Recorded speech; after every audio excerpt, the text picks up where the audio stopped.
Salam mənim canlarım, mənim kanalıma xoş gəlmisiniz. Allah hər birinizə can sağlığı versin. Abunə olmağınızı, like qoymağınızı unutmayın, xahiş edirəm sizdən. Mən bu günlərim bir gözəl ciyər pirogu, ciyər tortu kim necə istəsə adlandıra bilər, bişiririk. Qızımla bişirirəm. İndi qızım hazırlayır, mən operatorluq eləyirəm bugün. Könül qızım ciyərləri doğradı, blenderdən keçirdi. Markovu da, soğanı da, sarımsağı da blenderdən keçirib biraz cana qovurdu. Sonra əlavə elədi ciyərin üzərinə.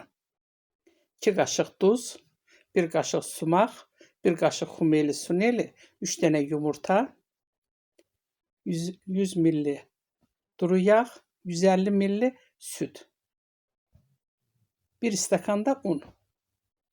İndi bunları çalıb sonra una əlavə edir indi.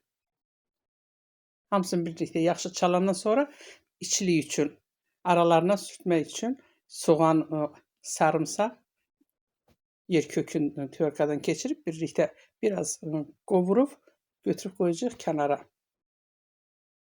Daha doğrusu qovurdu və götürdü qoydu kənara. İndi başlayır bilinçiklərini hazırlamağa. Ciyər hazırlayıb yeyənlərə nuş olsun. Doğrudan da çox gözəl, çox əla alınır. Heç bir hiss olunmur ki, bu ciyərdən hazırlanıb. O dərəcədə gözəl alınır. Maşallah. Mən özümü də yaddan çıxartmıram. Hərdən bir deyirəm, ustadı nə etsən qızım. Canın sağ olsun.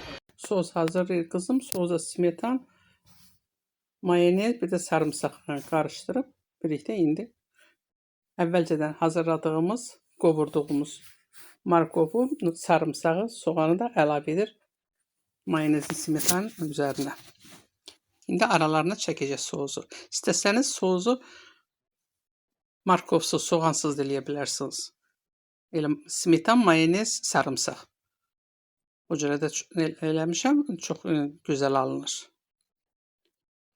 Kim istəsə aralarına mayonez deyib sarımsaqla göyərti əlavə edə bilər, səpə bilərsiniz. Üzərinə də göyərti səpdik. Siz də kim istəsə hansı göyərtini sevirsiniz, əlavə edə bilərsiniz. Ciyər tortumuz, piroqumuz çox əla alıbdır, çox dadlıdır.